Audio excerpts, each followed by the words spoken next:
नमस्कार. The core अकॅडमीच्या YouTube channel आपल्या सर्वांचं स्वागत आहे. काल जो आपला 9 नोव्हेंबर 2025 रोजी राज्यसेवा पूर्व परीक्षा पेपर झाला, त्या पेपरमधील भूगोल या प्रश्नाचे आपण आता सविस्तर थोडंसं विश्लेषण बघूया आणि त्या प्रश्नांचे उत्तरांचे स्रोत काय आहे, सोर्स काय होता त्याचं बघूया. पेपर जो काही होता त्यातला भूगोल हा सगळ्यात सोपा 15 प्रश्न होते. त्यानंतर पॉलिटी बऱ्यापैकी हे होतं सोपं, पण इकॉनॉमी असेल, करंट असेल, जनरल सायन्स असेल, हे काय होते तुमचे तर ट्रिकी होते किंवा त्याला आपण टफ आहे किंवा कन्फ्युजिंग करणारे आहे, डेप्थ जास्त असणारे अशा टाईपचे काय होते 3 विषय होते. पण पॉलिटी कम्पेअर टू जॉग्रफी हे थोडेसे सोपे, एन्व्हायरमेंट ॲज इट इज होतं असं ते हे होतं. पण आता आपण ते न करता फक्त भूगोलचे 15 प्रश्न, त्याची असणारी स्रोत आणि त्याचं काही स्पष्टीकरण असेल ते आपण या व्हिडिओच्या माध्यमातून समजून घेऊया. ओके, भूगोलाचे स्पष्टीकरण. मग आता बघा, हा पहिला प्रश्न जो की आपण काल एक्सप्लेन केला होता, हा पहिला प्रश्न की ज्याच्यात विचारलेला आहे, काय विचारलेला आहे, 2011च्या जनगणनेनुसार कोणत्या केंद्रशासित प्रदेशात अनुसूचित जमातीच्या लोकसंख्येची टक्केवारी सर्वात अधिक आहे. केंद्रशासित विचारलंय, कोणाची, स्केड्यूल ट्रायबल जमातीची सर्वात अधिक काय पाहिजे, लोकसंख्येची टक्केवारी पाहिजे असं त्याच्यात विचारलेलं आहे. तर लक्षात घेऊया आपण. तर याचं उत्तर काल सांगितलंय, उत्तर तुम्ही पण लिहिलं असेल की उत्तर काय तर लक्षद्वीप, आणि ज्यात 94.8% असं दिलेलं आहे. आता हे एलिमिनेशननी मोकळं झालं असतं की हे एलिमिनेशननी बाजूला होऊ शकलं असतं, ते म्हणजे लक्षात घ्यायचं चंदीगड आणि दिल्ली इथे नॉन रिकॉग्नाइज म्हणजे काय आहे, त्याच्यातलं ज्याच्यात दिलेलं आहे वाक्य की कन्सिडरेबल साईज मध्ये नाहीच आहे, नॉन कन्सिडरेबल लोकसंख्या. दिल्ली पण नॉन कन्सिडरेबल. उरतं काय तुमचं दादरा नगर हवेली आणि काय असणार लक्षद्वीप. त्यातही लक्षद्वीप हे काय आहे, सर्वात अधिक आहे. दादरा नगर हवेलीमध्ये एकूण लोकसंख्येच्या 52.03% इतकं काय आहे तर अनुसूचित जमातीचं आहे. याला कारण आहे की मुंबई, नाशिक, वर गुजरात, सुरत याच्यामध्ये हा भाग येतो. त्याच्यामुळं इथं औद्योगिक विकास आहे, बंदरे आहे आणि इथं पण डेव्हलपमेंट जास्त आहे. लक्षात घ्यायचं आहे. तुलनेने लक्षद्वीपमुळे पर्यटनासाठी जास्त आहे. पण आदिवासी जमातीबद्दल विचारलाय किंवा आपण स्केड्यूल ट्राईब ज्याला म्हणतो त्याच्याबद्दल विचारले. एकूण लोकसंख्येच्या सर्वात अधिक लोकसंख्या जवळील टक्केवारी सर्वाधिक कुठे आहे, लक्षद्वीपला आहे. हे लक्षात घ्यायचं आहे. बऱ्यापैकी जर तुम्ही घेतलं असेल तर उत्तर ऑलमोस्ट लोकांचं बरोबर आलंच असेल, पण आता त्याचं उत्तर हे काल आपण बघितलं, आज आपण स्पष्टीकरण बघितलंय. आता 2011च्या भारतीय जनगणनेनुसार राजस्थान राज्यात साक्षरता दर सर्वात कमी, मी काल पण सांगितलंय वाक्य, साक्षरता सर्वात कमी राज्य हे आहे. पण आता स्पेसिफिकली आपल्याला कोणाचा विचार करायचा आहे, राजस्थानचा विचार करायचा आहे. मग आपल्याला भारताचे लिटरसी मध्ये सर्वात कमी असणारं राज्य आपल्याला माहित आहे, ते कुठले आहे, बिहार. त्याच्यानंतर कुठलं आहे, अरुणाचल, हे तुम्हाला राज्य माहित असेल ना. आणि तिसरं कुठलं आहे, राजस्थान. हा आपला भाग होता 3. तर बिहार 61%, अरुणाचल 65%. जर बिहार 61% तुमच्या डोक्यात आहे, बिहार 61% जर तुमच्या डोक्यात असेल तर त्याच्यावर तुम्हाला तो गेस घेता येईल. म्हणजे काही विद्यार्थ्यांनी टाकले सर सर्वात लिस्ट विचारलं होतं, सर्वात लिस्ट इथंच दिलेलं आहे 55.42, असं नसतं ते 55.42 दिलं आहे म्हणून. आपल्या भारतात जितके राज्य आहेत त्यातलं सर्वात शेवटचं बिहार, आणि बिहारचीच 61% आहे. तर बट ऑब्वियस त्याच्यापेक्षा काय असलं पाहिजे, जास्त असलं पाहिजे. आणि म्हणून ते 66.11 किंवा हे आयोगाच्या वेबसाईटवर कुठलं सेन्सस 2011 ही जी वेबसाईट आहे याच्यावर जो चार्ट आहे त्या चार्ट मध्ये सरळ सरळ दिलेला आहे बघा. इथून खालून चला, बिहार 61.80, अरुणाचल प्रदेश 65.38 त्यांनी 39 दिलेला आहे, राजस्थान 66.11 त्यांनी 10 दिलेला आहे सपोज, झारखंड 66.41 आणि आंध्र प्रदेश 67. असा हा राज्यांचा चढता क्रम आहे. यातलं राजस्थान आपल्याला विचारलं होतं, हे लक्षात घ्यायचं आहे. म्हणजे काय केलेलं आहे तर यावेळेस तरी जे प्रश्न विचारले हे फॅक्च्युअल पण विचारले, पण फॅक्च्युअल मधनं थोडंसं तुमचं अंडरस्टँडिंग आणि लॉजिक चेक करणारं विचारलेलं आहे. आपण टक्केवारी करत नाही. आपण काय करतो, भारतातले साक्षरता दर सर्वात अधिक असणारे पहिले 3 किंवा 5 राज्य, सर्वात कमी साक्षरता दर असणारा पहिले किंवा 3-5 केरळचं आम्हाला माहित आहे, केरळची साक्षरता 94% आहे. त्यानंतर कुठलं असेल 90-91%, असं आपल्याला माहित करतो आपण. पण तसंच बिहार सर्वात कमी साक्षरता दर 61% तुमच्या लक्षात असतं किंवा तुम्ही वाचलेलं असतं. म्हणजे त्या आकडेवाऱ्या डोक्यात ठेवणं गरजेचं आहे का? तर शेवटचं फक्त एक लक्षात घ्यायचंय, जे पहिले 3 शेवटची 3 असंच करायला पाहिजे, पण त्याच्यातनं आकडेवाऱ्याचा आधार घेऊन आयोगाने यावेळेस प्रश्न फ्रेम केलेले, हा पण लक्षात घ्या. बघा पुढचा, खालीलपैकी कोणते विधान चुकीचे आहे असं विचारलं होतं. खालीलपैकी कुठले विधान काय चुकीचे आहे? काल माझी घाई झाली, मी आसाम व्यवस्थित वाचलं नाही, मला वाटलं अरुणाचल आहे आणि मी म्हटलं 4ही वाक्य काय आहे बरोबर आहे, पण 4 वाक्य बरोबर नाही. आपण हा नकाशा बघितला, 4 टोकं, आपलं 10वीचं मी काल पण लिहिलं होतं, 10वीचं ओल्ड पुस्तक आहे, त्याच्यात हा नकाशा दिलेला आहे. दफदार उत्तरेकडलं टोक, घुअर मोठा तुमच्या पश्चिमेकडलं टोक, पूर्वेकडलं किबुथू ते अरुणाचल मध्ये. कुठे आहे? अरुणाचल. त्यांनी शब्द काय वापरलाय? आसाम, म्हणून हे उत्तर होत नाही, हे लक्षात घ्यायचं. लास्ट कन्याकुमारी त्या पुस्तकातच काय दिलेलं आहे, तुमचा चार्ट दिलेला आहे, हे लक्षात घ्यायचं आहे. म्हणून हे याचं उत्तर आपण काय केलं, आसामच्या ऐवजी काय पाहिजे होतं? अरुणाचल. हे आमचं पूर्वेकडचं टोक आहे, ते तिथं आयोगाने काय दिलेलं आहे? चुकीचं दिलेलं आहे. म्हणून याचं उत्तर आपण काय केलं काल? 3. सोपा प्रश्न होता, 10वीच्या पुस्तकातला होता, फार बेसिक काही प्रश्न विचारले, हे पण लक्षात घ्यायचं. भूगोलाचं तुलनेने भूगोलाचे सगळ्या कंपेअर टू द विषयांचा पेपर प्रश्न सोपेच होते. 2च तुम्हाला असं वाटते कन्सेप्च्युअल बेस्ड प्रश्न होते, ते तुम्हाला माहिती पाहिजे किंवा अंडरस्टँडिंग पाहिजे, ती पण आपण काय करूया? डिस्कस करूया, ती पण इथे लक्षात घ्या. ओके, नाउ नेक्स्ट क्वेश्चन कुठला आहे तो आपण बघूया. 18 नंतर मग येतो 19वा. खालीलपैकी कोणते विधान अचूक? मी काल दिलं होतं नॉट करेक्ट, अचूक, बरोबर ना, हे लक्षात घ्यायचं आहे. त्यांनी इंग्लिशमध्ये काय दिलंय, मी आज परत वाचतो इंग्लिशमध्ये. Which one of the following statement is are not correct. हे फार आवश्यक आहे, लक्षात घ्या, हे कन्फ्यूज करते, त्यापेक्षा इंग्लिशमध्ये वाचायचं नॉट करेक्ट पाहिजे. Okay, not correct. मग नॉट करेक्ट डोक्यात ठेवून आपण काय ना, विषुववृत्ताच्या उत्तर व दक्षिणेकडे 30 डिग्री बरोबर अक्षवृत्तीय प्रदेशात उष्णकटिबंधीय आवर्त, ज्याला आम्ही काय म्हणतोय ट्रॉपिक मध्ये तयार होते, म्हणून ट्रॉपिकल सायक्लोन यांना म्हटलं जातं, ट्रॉपिकल सायक्लोन. दुसरा, उष्णकटिबंधीच्या आवर्ताचा व्यास 300 ते 1500 किलोमीटर आणि त्याहीपेक्षा अधिक असू शकतो, म्हणजे डायमीटर, तो जो वरचा आय आणि ते क्लाउड्स तयार होतात, ज्याला आम्ही क्युम्युलिनिंबस क्लाउड्स म्हणतो, ते इतके विस्तारतात की जवळजवळ त्याचा 500 ते 1500 किंवा 300 ते 1500 किंवा त्यापेक्षा जास्त असू शकतो, असं स्टेटमेंट आहे. या स्टेटमेंटला सध्या आपण गोल करून ठेवू, मी ते एक्सप्लेन करतो, एनसीईआरटीला चेक करूया. पुढचं, उष्णकटिबंधीय आवर्ती वाऱ्यांचा वेग दर ताशी 50 ते 60 किलोमीटर त्यापेक्षा अधिक असू शकतो, हेही बरोबर आहे, शुअर पहिले घेऊ. आणि त्याच्यानंतर उष्णकटिबंधीय आवर्त उत्तर गोलार्धात घड्याळाच्या काट्याच्या दिशेने फिरतात का, हे स्टेटमेंट चेक करायचंय. मग याचा स्रोत कुठे आहे? Pattern winds direction of cyclones and anticyclones, हे तुमचं एनसीईआरटी आहे. कितवीचं एनसीईआरटी, जे आपण कायम सांगत असतो वाचलं पाहिजे, 11th फंडामेंटल फिजिकल, लक्षात घ्यायचंय. त्याच्यामध्ये याच्यात दिलेलं आहे बरोबर ना, cyclone northern hemisphere anti clockwise, म्हणजे घड्याळाच्या विरुद्ध दिशेने, आणि इथं घड्याळ त्याच्यात, बरोबर आहे. सो आम्ही एकदम शुअर आहे हे वाक्य चुकलेलं आहे. मग आता या वाक्याचं स्टेटमेंट बघा, कुठलं 300 डायमीटर कोणाचं जास्त, comparatively extra tropical cyclone that is called समशीतोष्ण कटिबंधीय आवर्त, पश्चिमी आवर्त, त्यांचा व्यास अधिक असतो, लक्षात घ्यायचंय. त्याच्याबद्दलचं एक्सप्लेनेशनचं वाक्य या एनसीईआरटीत काय दिलेलं आहे. आता इथून ट्रॉपिकल सायक्लॉन चालू होतो, ते इकडे घेऊया, पण या ट्रॉपिकल सायक्लॉन्स मध्ये एनसीईआरटी काय दिलंय ते सोडा, मी इथं आणतो डायरेक्ट तुम्हाला. The diameter of the circulating system can vary between 150 ते 250 किलोमीटर. मेनली किती? 150 ते 250 किलोमीटर. कंपेअर कमी आहे. किंवा मग आता आपण टेम्परेट सायक्लॉन, समशीतोष्ण कटिबंधाच्या एनसीईआरटीच्या एक्सप्लेनेशन मध्ये वाचूया. इथं दिलेलं आहे, they cover a large area and can originate over the land and sea. कोण?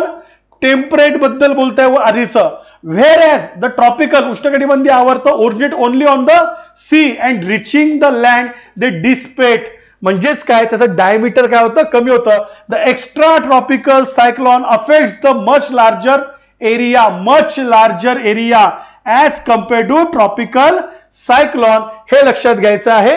व्हिलॉसिटी, वाऱ्यांचा वेग हा कोणाचा जास्त असतो, उष्णकटिबंधीय आवर्तांचा, कारण की त्याची इंटेन्सिटी लो प्रेशर आणि तिथं पाण्याचा असणारा बाष्पयुक्त वाऱ्यांचा असणारा पुरवठा इतका स्पीडने असतो, त्याच्यामुळे ते जास्त व्हायलेंट असतात. म्हणून त्याला नावं दिली आहे ना वेगवेगळी, हरिकेन, टायफून, सायक्लॉन, विलिस, बागुयो अशी जी नावं आहे त्याच्यामुळे ती ओळख करण्यासाठी दिलेली आहे. पण हे जे वाक्य डायमीटर यात दिलेलं आहे. काही extent, for example Arabian Sea 600 ते 1200 किलोमीटर पण वाढलेला आहे, पण 600 ते 1200 दे आर स्पेसिफिक, 300 ते 1500 किंवा त्यापेक्षा अधिक. म्हणून ते वाक्य इथं आम्ही काय धरतोय, हे वाक्य काय काय, नॉट करेक्ट. आणि हे इथं काय दिलेलं आहे, काट्याच्या दिशेने अँटी क्लॉकवाईज पाहिजे, नॉट करेक्ट. सो ब आणि ड आणि मग ब आणि ड असणार हा चौथा पर्याय या प्रश्नाचं होतं, जे आपण बघितलं होतं. पण एनसीईआरटी मध्ये फार क्लिअर आणि स्पेसिफिकली वाचलं की तुम्हाला लक्षात येतं, तिथे ते गोष्टी क्लिअर होतात. नाउ नेक्स्ट क्वेश्चन, खालीलपैकी कोणत्या नद्या सिंधू नदीच्या उपनद्या आहेत. सिंधूच्या उपनद्या विचारल्या आहेत, तर लक्षात घ्यायचं आहे हे करत चालले. पण कोसी तुम्हाला इथं गंगेची उपनदी आहे, यात फारसं करायचं नाही, हा ऑप्शन चुकलाय. गंडक, कोसी, घागरा हा अगेन सगळ्याच्या सगळ्या कोणाचा आहे, गंगा, त्याच्यामुळे हे दोन चुकले. सतलज, बियास, रावी, चिनाब हे सर्वांना माहित आहे म्हणून. मग काबूल, कुरुम, स्वात, झेलम, बरोबर. आता झेलम तर असणारच आहे दक्षिणेकडची. मग हे चित्र जर बघितलं नकाशातनं, ही जी आपली असणारी सिंधू नदी जाते, तर खालच्या साईडने तुमच्या झेलम, चिनाब, रावी, बियास सतलजला मिळते, मग सतलज अशी ती मिळते. पण वरच्या साईडने शोक किंवा इथं दिलेलं नाहीये नुब्रा, बरोबर आहे. त्यानंतर गिलगिट, बघा इथून स्वात, काबूल नदी आहे, काबूलला इथं स्वात येते, किंवा इथं कुर्राम, बरोबर आहे, तोची, गुमाल, झोब या अफगाणिस्तान मधनं येणाऱ्या नद्या तिच्या वरच्या साईडनं. म्हणून हा याच्यात पर्याय घ्यावा लागेल, काबूल, कुर्रुम, स्वात आणि झेलम. काबूल ऍक्च्युअली स्वात ही काबूलचीच उपनदी आहे, हे लक्षात घ्यायचं आहे. ते खुर्रम आहे, KH आहे, तिथं URRM असं ते लक्षात घ्या. आणि म्हणून याच्यात क आणि ड असा पर्याय निवडायचा आहे. आणि ते क आणि ड च हे तुमचं स्पेसिफिक त्याचा असणारा महत्वाचा. आणि ते एनसीईआरटीत पण मेन्शन केलेलं आहे की आपण जे नकाशे बघतो, नकाशामध्ये फक्त आपण खालच्या बघतो. आपल्या वेळी आतापर्यंत विचारला, गिलगिट विचारलं, शोक विचारलं, नुब्रा विचारलं, झास्कर विचारली, म्हणून आपल्याला वाटतं तेवढंच परत पडतील. पण ह्या पुढच्या काबूल नदी वगैरे या माहिती पाहिजे, जे अफगाणिस्तान मधनं येतं. हा पण भाग लक्षात घ्या. पुढचं, भारतीय घटक राज्ये आणि केंद्रशासित प्रदेश व त्यांचे लिंग गुणोत्तर यादी. आता फॅक्च्युअल प्रश्न आहे, okay, but obvious it's a factual. किंवा तुम्हाला इथं माहित पाहिजे होतं हायेस्ट केरळ आहे, म्हणून आम्ही केरळला जोडलं. केरळ नंतर पदुच्चेरी येते, युनियन टेरिटरी, मग ते तामिळनाडू येते, आणि त्याच्यानंतर आंध्र प्रदेश, असं ते होतं. किंवा मग आपण त्याला जर याच्यात कन्वर्ट केलं, बरोबर ना, state sex ratio. So Kerala टॉपचे काढले 184, पॉंडिचेरी 1037. हे सगळं वेबसाईटवर नाही, कुठल्या वेबसाईटवर काढलंय मी, सेन्सस gov.in 2011, सेन्सस 2011 gov.in या वेबसाईटवर हे सगळे चार्ट्स आहे, ते चार्ट्स वाचा. तामिळनाडू 996, आंध्र प्रदेश 993, पुढचं पण दिलंय छत्तीसगड वगैरे. सो आपल्याला हे 4 विचारले होते, आणि याच्या अनुसार आपलं जे आन्सर होतं काल हे आधीचं, हे चौथं होतं. हे लक्षात घ्या, फार सोपं आहे, डायरेक्ट फॅक्च्युअल प्रश्न आहे, हा पण आपण समजून घेऊया. ओके, पुढचा बघा, हाही थोडा कन्सेप्च्युअल आहे, याला आपण थोडंसं अंडरस्टँड करून घेऊया. भारतीय द्वीपकल्पाच्या सीमेवरील बंगालचं उपसागर आणि अरब समुद्रात, बरोबर ना, खालीलपैकी कोणत्या कारणाने वादळांची निर्मिती होते. आपण आन्सर दिलाय, तापमान वाढून हवेचा दाब कमी झाल्याने, हे त्याचं आन्सर आपल्याला वाटतंय. पण आता तुम्ही थोडंसं याची फिजिओग्राफी आपण समजून घ्या. जनरली हा जो आपला बंगालचा उपसागर आहे, कुठला, बंगाल, हा काय थोडासा उष्ण आहे तुलनेने. हा उष्ण असल्याने इथे लो प्रेशर क्रिएट होतं. हे लो प्रेशर, उष्ण आणि इथल्या असणाऱ्या कोणाची समुद्राच्या पाण्याची बाष्प होते, हे बाष्प काय करतं, ज्याला आपण म्हणतो म्हणजे त्याला फ्युएल ऑफ द सायक्लॉस असंही म्हटलं जातं. बाष्पाला का फ्युएल ऑफ द सायक्लॉस म्हणतात, ते अभिसरण करतं खालनं, बरोबर आहे. त्याच्यात हे झाल्यामुळे कन्व्हेक्शनल करंट क्रिएट होतो. ते तापलेली हवा हलकी झाली, हवा तापली हलकी होते, परिवहनामुळे दूर लोटली जाते, हे लक्षात घ्या. त्याला कोरिलिस फोर्सही कारण आहे. आणि त्याच्यानंतर ते वर उचलले जाते. ती वर उचलल्या तुलनेने हा जो आहे आपला अरेबियन सी, हा काय तुलनेने याच्यात थंड आहे. म्हणजे इथली हवा काय कोरडी आहे थंड असल्यामुळे, आणि जड आहे ही हवा इकडे पुश होते, कारण की हवा जड ही इथं पुश होते. याचं तापमान अधिक, इथं लो प्रेशर, आणि मग इथे कॉर्नरला स्ट्रॉम्स, ज्याला आपण म्हटलेलं आहे वादळे, इथं ते घडून येतात. त्यातलं आणखीन या वादळांचं जर आणखीन एक बेसिक बघायचं झालं तर एक गोष्ट लक्षात ठेवायचं की या साईडला गोड्या पाण्याचा पुरवठा होतो. आता गोड्या पाण्याचा पुरवठा झाल्यानंतर गोडं पाणी पण उष्ण असते. समुद्राचं थंड पाणी तळाला असतं, ते गोडं पाणी उष्ण जे वर येऊन मिक्स होते ते इमिजिएट खाली जाऊन मिक्स होत नाही. त्याच्यामुळे वरचं जे आपल्या बंगालच्या द्वीप आपल्या याचं उपसागराचं वरचं तापमान आहे, सरफेस ओशन वॉटर किंवा याचं, ते अधिक तापलंच असते आणि हे त्याला मदत करते गोड्या पाणी, आणि ते आणखीन काय करतं, लो प्रेशर हाय करतं आणि ही कोरडी हवा इकडे खेचली जाते. म्हणून या सीमांवर स्ट्रॉम्स काय होतात, क्रिएट होतात. हे त्याचं कारण आहे. आणि म्हणून हे वाक्य पाहिजे, तापमान वाढून हवेचा दाब कमी झाल्याने.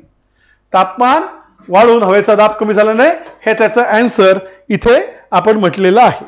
पुढचा पॉइंट हे सोडून द्या, त्यात काय एक्सप्लेनेशन कळसुबाई सर शिकल खालीलपैकी सह्याद्री, बरोबर आहे. शंभू महादेव तसं नाही, पण शंभू महादेव जर तुम्ही गेलं तर मी त्याला म्हणेल रायरेश्वर, कारण की शंभू महादेव रेंज म्हणजे आपली सातमाळा, अजिंठा, हरिश्चंद्र, बालाघाट, इथं सातारा आणि वई पासून निघते आणि तिकडे शिंगणापूर पर्यंत जाते, ती असणारी खालची रेंज लक्षात घ्या. आपण सातपुड्यातला आपल्या इथला अस्तंबा, बरोबर आहे. आणि बालाघाट मध्ये इथं मांजरा पठारच म्हणेल. कुठला पठार, मांजरा पठार, हा जो प्रदेश आहे तो भाग लक्षात घ्या. तुमची पाटोदा नदी उगम पावते, पण एकदम सोपं होतं. याचा आन्सर काय, सह्याद्री. यात फार काही डिस्कस करण्याजोगतं नाही, हे पण लक्षात घेऊया. याच्यात फार काही डिस्कस करण्याजोगतं नाही. पुढचा पॉईंट म्हणून तुम्ही केला नाही. नेक्स्ट, योग्य जोड्या जुळवा. प्रमुख महासागर. आता याच्या आधी सुद्धा मी सांगितलंय तुम्हाला, हा रिपीट, काल पण सांगितलं, हा रिपीट क्वेश्चन आहे. कधी, हा एमपीसीने विचारलेला आहे ऑलरेडी. ठीक आहे, कोण आहे, ह्या सगळ्या डिपेस्ट, बरोबर आहे. खोल, सर्वात खोल गर्ता कुठल्या, प्रत्येक महासागरातल्या, प्रत्येक महासागरातल्या. मग आता प्रशांत महासागरातली आपल्याला माहित आहे की डिपेस्ट ट्रेंचचे सगळ्यात खोल मरियाना गर्ता, त्यालाच फिलिपाईन्स ट्रेंच, चॅलेंजर ट्रेंच असंही म्हटलं जातं फिलिपाईन्स पाशी, पण ही सगळ्यात खोल मरियाना गर्ता प्रशांत मधली. अटलांटिक मधली सगळ्यात खोल कुठली आहे, पुर्टो रिको, ही लक्षात घ्यायचं आहे. हिंदी महासागरातली कुठली, जावा, साधारणतः 7 किलोमीटर आहे. ते मरियाना 11 आहे आणि समथिंग 8 काहीतरी आहे. आणि आर्टिक महासागरापाशी युरेशियन वरच्या साईडनी आहे, अशा त्या गर्ता आहे. हे पहा इथं लक्षात घ्यायचं आहे. तुमच्या इथं तुमचा जर हे पहा जावा ट्रेनचे सुमात्रा बेटेजवळ, तिथे तुमच्या इथं लक्षात घ्यायचं आहे. किंवा मग इथं असणारे मरियाना ट्रेंच, सॉरी, त्याला चॅलेंजर डीप असंही म्हटलं जातं. किंवा पुर्टो रिको अटलांटिक मध्ये या भागात, आणि या भागात असणारा आर्टिकच्या जवळ इथनं सायबेरियाच्या वर त्या साईडनं युरोशियन गर्ता, अशी गर्ता आहे. या 4 गर्ता इथं लक्षात ठेवायचं आहे. आणि या 4 गर्ता याचं आन्सर 3 निघतं. या महासागरानुसार सगळ्यात खोल गर्ता कुठल्या, त्याच्यानुसार त्यांनी काय केलाय, प्रश्न विचारलेला आहे. हा भाग लक्षात घ्यायचा आहे. मग येतो पुढच्या प्रश्नाकडे. सोडून द्या, कर्कवृत्त भारताच्या कोणत्या राज्यातून जाते. मी सांगितलं एलिव्हेशन फार महत्वाचं आहे. महाराष्ट्रातनं जात नाही, महाराष्ट्रातनं जात नाही, किंवा बिहारमधनं जात नाही, बिहारमधनं जात नाही. हे जरी माहित असलंय तरी हे ऑप्शन्स आपले काय होते, खोडल्या जातं. कशातनं जात नाही हे पण महत्वाचं पाहिजे. म्हणजे फार सोपं आहे, काही तुम्हाला एलिव्हेट करायची गरज नाही आहे. प्रत्येकाचंच काय आहे, उत्तर बरोबर असेल. पण मी जस्ट लिहिलंय गुजरात, मध्य प्रदेश, छत्तीसगड, झारखंड, वेस्ट बेंगॉल आणि मिझोराम, त्रिपुरा, म्हणून त्याला आम्ही मित्रो असं म्हटलं जातो. अशा 7 राज्यात 8 राज्यातनं जातो. हा एक पॉइंट लक्षात घ्या. जीवावरण राखीव क्षेत्र भारताने कधी घोषित केलं. आता निलगिरी सर्वात पहिलं आहे, पहिले जीवावरून राखीव क्षेत्र आहे. भारतात एकूण 18 बायोस्फिअर रिझर्व आहे. किती बायोस्फिअर रिझर्व? 18 आहे, हे लक्षात घ्यायचं आहे. सो निलगिरी 1986, त्यानंतर सुंदरबन 1989, कच्छ 2008 आणि पन्ना 2011. ती जे एकूण यादी आहे तुमचं एनसीईआरटीत पण 11 इंडिया फिजिकल एन्व्हायरमेंट दिलाय. निलगिरी बायोस्फिअर रिझर्व बघा इथं September 1986 the 14 biosphere reserve of India. म्हणून हे लक्षात घ्यायचं आहे, हा इथला भाग आहे. वॉज एस्टॅब्लिश इन सप्टेंबर, हा भाग लक्षात घ्यायचा आहे. द फर्स्ट हे तुमच्या तिथं भाग लक्षात घ्यायचा आहे. मग आता असेच सुंदरबन दिलेलं आहे, बरोबर. त्यानंतर गल्फ ऑफ मन्नार दिलेला आहे, किंवा गव्हर्नमेंटच्या जे काही आपलं फॉरेस्ट डिपार्टमेंटची वेबसाईट आहे त्याच्यावर सगळं कॉन्झर्वेशन दिलेलं आहे. निलगिरी 1986, सुंदरबन 1989, रन ऑफ कच्छ 2008 आणि पन्ना 2011. आणि त्याची काही वैशिष्ट्ये आहे. सो हे चार्ट वाचण्याची सवय करा असं मी म्हणेल. हे गुगलवर सगळं मिळतं, गव्हर्नमेंटच्या वेबसाईटवर मिळतं. त्याच्यातनं या स्क्रीनशॉट घेऊन तुम्ही मी सांगत असतो पर्सनल टेलिग्राम ग्रुप करा, घरच्यांना इन्व्हॉल्व करा त्याच्यात. ऍडमिन तुम्ही स्वतः व्हा. जे जे महत्वाचं मटेरियल पाहिजे ते मटेरियल आपापल्या टेलिग्राममध्ये टाकून ठेवायचं. असे काही मटेरियल रिव्हिजन मध्ये कामात येतात आणि त्याच्यावरनं असे प्रश्न सहज सुटतात, हे लक्षात घ्या. पुढचा हे एकदम सोपं आहे, नदी संगम तळे. आता याच्यात काही एक्सप्लेन करणं, आपण बघितलं होतं तुळापूर श्री आपल्या छत्रपती संभाजी महाराजांची समाधी इथं आहे. तुळापूर भीमा इंद्रायणी, आणि जर ड ला 3 तर याच्यावर उत्तर निघतं. पण माऊली कृष्णा वेन्ना माऊली असल्याला म्हटलं पाहिजे, सातारामध्ये आहे ते, हे लक्षात घ्यायचं. मृदावट तापी आणि गोमती हे नंदुरबारच्या आसपास तिथं येईल, लक्षात घ्यायचंय. किंवा धुळ्यामध्ये प्रकाशे तापी आणि पांजरा हे पण तिथं धुळ्याजवळ येईल. अशी असणारी ही आपली काय आहे महत्वाची असणारी संगम स्थळ. पुढचं हे सोडून जून ते सप्टेंबर तुम्हाला सर्वांना माहिती आहे नैऋत्य, बरोबर आहे. भारतात पडणारं 85% पर्जन्य किंवा महाराष्ट्रात पडणारं 85% पर्जन्य हे जून ते सप्टेंबर या कालावधीत नैऋत्य मोसमी वाऱ्यांपासून पडतं, हे लक्षात घेऊया. मग ईशान्य कधी असतं आपलं, तर October November most of the, लक्षात घ्या डिसेंबर 15 पर्यंत हा जो असतो आमचा ईशान्य. वायव्य वारे नाही आहे, पण वायव्य भागात जे पडतं ते डिसेंबर जानेवारी ते पश्चिमी चक्रवात याच्यापासून पडतं, असंही आपल्याला लक्षात ठेवावं लागेल. आग्नेय काही नाही पडत. आग्नेयकडनं येणारे वारे, कुठले वारे, तुमचे असणारे ट्रेड विंड्स, हेच विषुववृत्त ओलांडून भारतात येतात. याला आग्नेय पूर्वी वारे म्हणतात. भारतात आम्ही याला नैऋत्य मोसमी वारे म्हणतो. आग्नेय व्यापारी वाऱ्यांना इतका पॉईंट लक्षात ठेवा, फार सोपं आहे, हे लक्षात ठेवा. ओके, हेच त्या डेट्स आहे बघा. जून कुठल्या महिन्यात चालले, जून जुलै पर्यंत होतं, आणि असं गेलं की ऑगस्ट जुलैमध्ये रीच होतं, पण ऑगस्ट सप्टेंबर पर्यंत ते वापस निघतं, म्हणून जून ते सप्टेंबर असं ते म्हणतो. बघा खाली विधानांचा विचार करा. तपांबराचे तापमान सामान्यतः वाढत्या उंचीबरोबर कमी होते.